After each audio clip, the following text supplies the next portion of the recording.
This video is for one of my friend's requests. He was analyzing timesheet and he wants to solve 3 problems. He wants to know the earliest and latest time of each employee, and he wants to know the total working hours and highlight whoever does not work enough hours. And also he wants to know whoever qualified for the lunch in reimbursement. So a company could easily generate all these data and report from a ERP system. But if sometimes it's not generated by a ERP system, or your ERP system does not give you a full report, or just any random request, Excel can easily solve this problem. That's why I help him to find some solutions. I generate all raw data from Python, and we have a pivot table to show the earliest and latest time and highlight the different time range. And we have a pivot table to show the total hours of each employee for visualization. We have 2 ways to solve the lunch criteria problems, and one is just use some if, and another one we use some product. Also, we have an alternative solution to get the earliest and the latest time without any supported column. Now I'm going to walk you through how we build this from scratch. First, we're going to generate some random data. In real situation, you may have some data already pulled from your ERP system or direct link to your ERP system. As an example walkthrough here, I'm going to get from Python. And I have my code, so I'm going to copy paste all my Python code here, and I'm going to Control Enter. So Python is running now.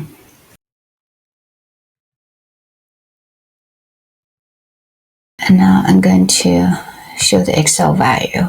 This is data generated.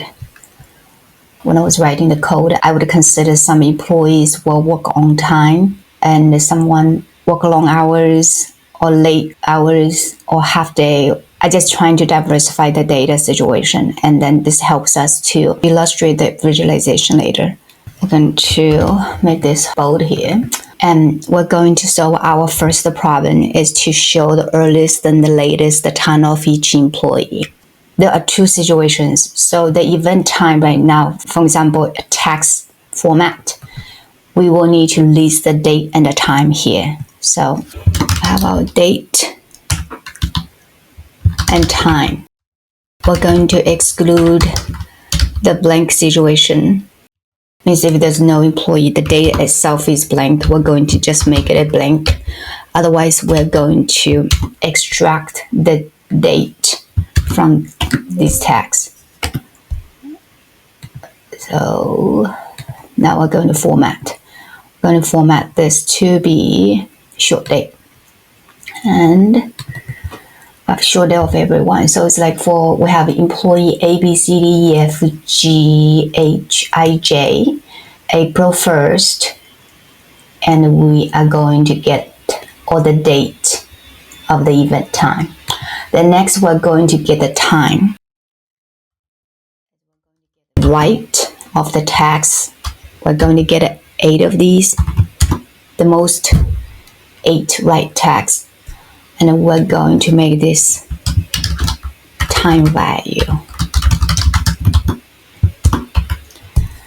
And we're going to change our format to be long time.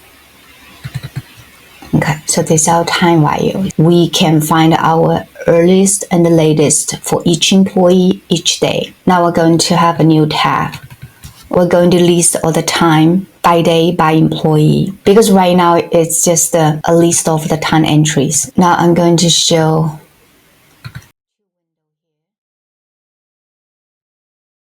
side by side for both tabs. We are going to do this with 2 scenarios. We're going to list the employee and the date with the support column and without. So first one, we can with the support column, means we got the date from ABC, A column and the C column. Okay. With support column, we are going to do unique. We're going to find our array, filter our array, and choose index number 1, and the second value. And we're going to choose data right now is column A and column C. And we're going to make sure column A is not blank. Right now we're going to get all our, okay. We got our card holder.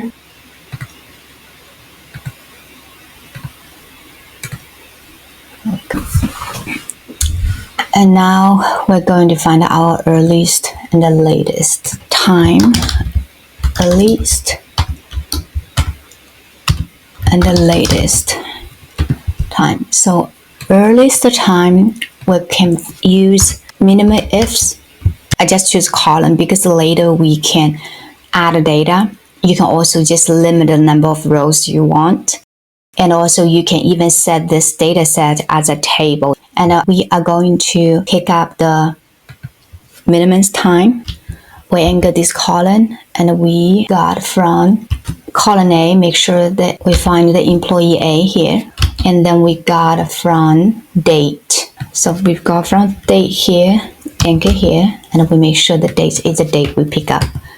So right now this is the earliest date, at least the time. Let's just brush it. And in this situation, because we're going to drag the formula to the right hand side, we're going to anchor the columns. So right now this is the earliest time. Now we're going to change this minimum to be max, so that would be the latest time each day. So let's check our data. Right now we have this 8:07 to be the earliest time, and then the time checkout is 5:08 p.m. And this is all our employees, employee A, B, C, D, E, F, G, and this is the date. So for this situation, because our entries are only 2 for each employee each day, it's basically just separate the check-in and check-in hours into different columns. Now we can find the earliest and the latest. If you want to easily identify the issue of the hours, I think a good way is you make a table. So now we're going to insert, let's make it a bigger one, a pivot table. And we can get, and we're going to have our date in our rows. Now we're picking up the earliest time. We can pick up this card holder. And we're going to get our value. So the format, we can change the format a little bit. And we can use our customer format. We can use this one. Okay, so for this one, we don't need a grand total. We go to total filters. We don't need to show any total anymore. And if you think the format is really long, you don't want to see the second, you can just make it a little bit simple. In this situation, now we can do a formatting. We can format the time. If it's morning, we make it green. If it's afternoon, it will make it like red. I mean, there's a few options you can choose. It's really up to you. Let's just choose this one. So right now, you can easily see you have these 2 employees come early in the morning, and these 2 is like a little bit late, and this is just like in the middle. You can copy the same table. It's on the right hand side, and then you just make it the latest time. And let's do this again. Like these guys leave like noon. So we change the direction. We make it this working hours leaving red, and the green looks fine. So you can easily see if the leaving time is not normal. So this is how we solve our first problem.